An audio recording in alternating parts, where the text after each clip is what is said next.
Everything you can see is, I'm giving to your descendants forever. God, what would Yasser Arafat say if he read that? We'd be in a pickle, wouldn't we? Maybe we should take it and read it at the UN. It will make your descendants like the dust on the ground. Men succeed in counting the specks of dust on the ground, they will be able to count your descendants. Well, Hitler made sure that that wouldn't be the case. Come travel through the length and the breadth of the land, for I mean to give it to you. So Abraham went with his tents and settled at the oak of Mamre. And this is really Abraham's town, Hebron, south of Jerusalem. Now, my folks, chapter 14. This is, in my personal view, a very old piece of material. Chapter 14, 1 to 16. In fact, I think some of the names in this bit of material have been found in the Ebla texts.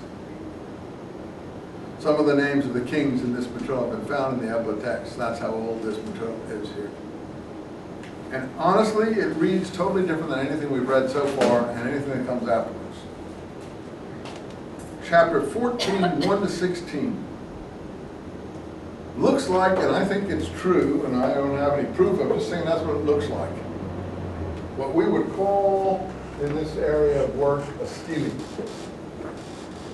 Stele is a stone sort of marker, or I don't know what you call it, stele, with an inscription on it, commemorating something. Usually a narrative of some kind. I did this, I did that, I did this, I'm a great king.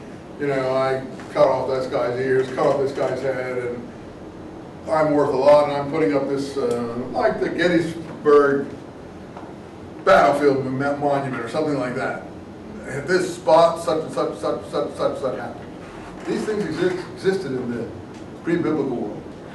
I think what happened, in order to create the Abram character, and that's my own personal view, I don't know if I'm the originator of this theory or I read it, bits of it here and there, I'm not sure. But in any case, it's become more and more clear to me that this is so different than all the rest of the material that it's from an ancient stele, which actually mentions Abram. And from that, these other stories developed. Let's look at this quickly. I'm going to run through it. I assume you have the text in front of you, which is the problem if you don't bring a text, and I can't run through things. Run through this real quick. Look at these names. Nothing like what we've heard so far. We didn't even hear an explanation of how these names got here, who they are, what their genealogies are, nothing. We're just supposed to know who they are.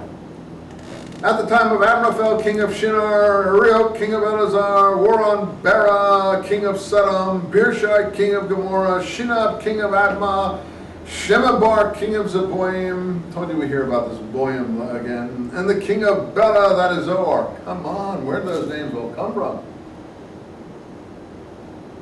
This is really an ancient text. It sounds really different. These that are all banded together in the valley of Siddim. We don't even know where these places are. We have a little note, that is the Salt Sea, but we've never heard of this before. For 12 years they've been under the yoke of Chedar Lamar. The 13th year they revolted, and in the 14th year of Hedar Lamar arrived the kings. This is all new. This is something quite incredible. This is an authentic bit of text from that period. That's what this is. Not storytelling, not someone's recapitulation of the past and revision of someone else's story. This is a real thing. That's my personal view. Anyway, they defeated the Rephaim at Ashtaroth Karnaim, the Zuzim at Ham, the Amim in the plain of Kiryat Aim. I don't even think they know where these places are. The Horites in the mountainous districts of Seir, as far as El Paran, which is on the edge of the wilderness. Wheeling around, they came to a spring of judgment, Kadesh. They conquered all the territory of the Amalekites and also the Amorites who lived in the Hazan Tamar. Then the kings of Sodom, Gomorrah, Admah, Zeboim, Bela, that is Zoar. These were all names in the Yahweh's genealogies, weren't they? These 5, anyway. Marched out and took up battle positions against them in the valley of Siddim, against Chedar Lomar, king of Elam, Tidal, king of Goyim, Amraphel, king of Shinar, Arioch, king of Eleazar, 4 kings against 5. Now there were many bitumen wells in the valley of Siddim, that's the Dead Sea, has bitumen, asphalt, whatever you want to call it, black pitch. In their flights, the kings of Sodom and Gomorrah fell into them, while the rest took refuge in the mountains. The The conquerors seized all the possession of Sodom and Gomorrah and all their provisions and made off. They also took Lot, whoever he is, the nephew of Abraham we have here. The editor may have added that. And his possession and made off, he was living at Sodom. A survivor came to tell Abram the Hebrew, who was living at the oak of the Amorite Mamre. That's where I think a lot of this material comes from. So Abram is not just any old Abram, he's called Abram the Hebrew. We've never heard him referred to like that. That's very old, probably. That's where we get the Hebrews probably say, oh, well, we're descendants of this guy, Abram the Hebrew. The brother of Eshcol and Aner, they were allies of Abram. When Abram heard that his kinsmen had been taken captive, he mustered his supporters, members of his household, from birth numbering 318, led them in pursuit as far as Dan. He and his servants fell on them at night, defeated them, pursuing them as far as Hobath, north of Damascus.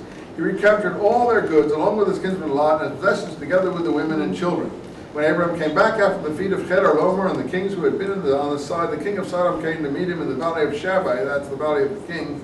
Melchizedek, king of Salem, brought bread and wine, and he was a priest of the Most High God, a big episode for Christianity. He pronounced this blessing, and we get Melchizedek's blessing, and so on and so forth. Well, I don't know how much of that is authentic from a stele and how much has been added to. The original may have said I instead of he. It could have been, I did this, I did that, I said this, I did that, and then the writer put it in the third person, who knows. But everything in that is very old, that's all I can tell you. How old, you'll have to decide. And I think that's probably the first mention of Abram the Hebrew in history. And I would honestly think if someone in the 1000 BC period found this thing and said, no, there's our ancestor. There's our ancestor. We can actually, get some stories about him. So we get these, I think, rather silly stories about Abraham saying his wife's his sister and stuff like that, repeated 3 different times. But not really, I mean, they're good stories. We don't forget them. But the point is they're not as, they're not as deeply rooted as this one. It could be any time and place. I'll keep it a quarter of. That's what I'm paid to do. I apologize, but I feel the need to do that. I know you're getting tired, but stick with me. Okay, so Melchizedek is a big thing for the letter to the Hebrews, and in Christianity, Jesus' priesthood is a priesthood after the order of Melchizedek, and so on. It's also in one of the Psalms. In any case, Melchizedek blesses Abraham,